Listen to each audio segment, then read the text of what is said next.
On radar right now, you can see those light returns in North Texas, but through Oklahoma, we've had a few thunderstorms overnight that are continuing to rumble on through. So waking up in Tulsa, you might hear that rumble of thunder with some rain moving from Springfield out towards Paducah, but nothing severe. And again, we're not anticipating anything until later tonight. This is a threat for Monday night through Tuesday morning.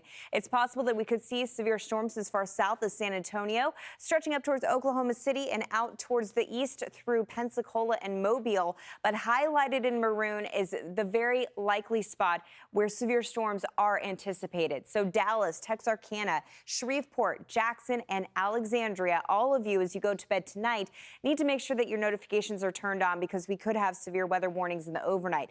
The major thing for tonight is a large hail threat. So before you go to bed, if you have an option to park underneath a carport or in a garage, that's what we recommend, because we are talking about the potential of very large hail, especially for North Texas and moving into southern portions of Oklahoma. So we have the potential here of hailstones reaching 2 inches in diameter. That's a golf ball size or larger. Abilene, Wichita Falls, Fort Worth, moving down towards San Angelo. So again, if you live in North and Central Texas, you got to park that car inside. If you don't have that opportunity, maybe find a parking garage, because that damage can be very expensive.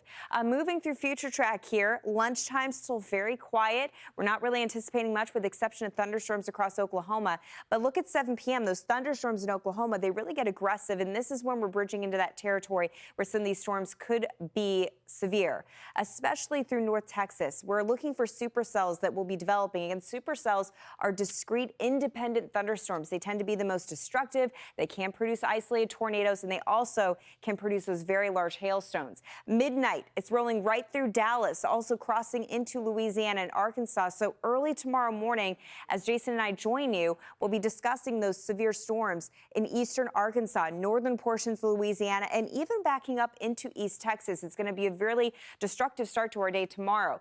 Going through 8 o'clock tomorrow morning, it's moving through Louisiana, Mississippi, and then eventually working its way into Alabama as we go into lunchtime tomorrow. And that's not the end. Again, we'll be tracking this moving all the way over to the East Coast. So there's the threat for Tuesday. Again, a lot of this being Tuesday morning through southern portions of Mississippi, Alabama, Georgia, and also South Carolina. That only gets you through the first 2 days. So Jason, you take it up from here. Yeah, I kind of feel like a broken record because for the last 2 weeks, we've been following the same weather pattern across not only the southern plains, but also the southeast as well. So let's first focus in on the Atlanta metro area, because yes, you are in the direct path of this storm. And over the next 3 days, it's going to slowly start to warm up. Tomorrow, you're going to top out near 68 degrees. And then for the mid part of this week, it's going to top out near 82 degrees. But we got some T-storms that are going to be moving your way. And then eventually those T-storms are going to continue and fire up through Wednesday. And that is when we are really concerned about this potentially really going up in terms of severity. So for Wednesday, it is that dark brown bullseye that we are really concerned about. So places like Auburn, as well as Huntsville, and those of you in the Atlanta metro area, Marietta, as well as Roswell, Alpharetta, these are all places that will likely be impacted. Those of you in southeast Georgia,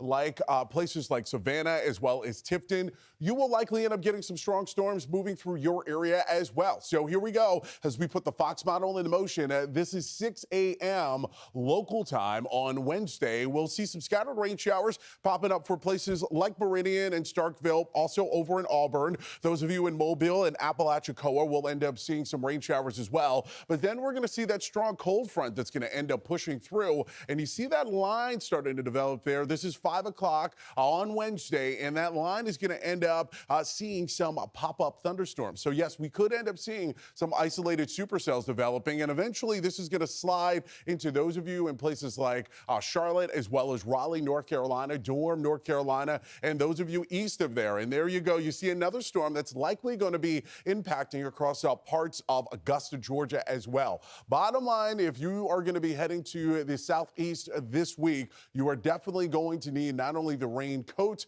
but also the umbrella. I'm Amy Freeze. Welcome to Fox Weather's YouTube page. We have more great videos on the way, so make sure to subscribe to stay updated on all things weather.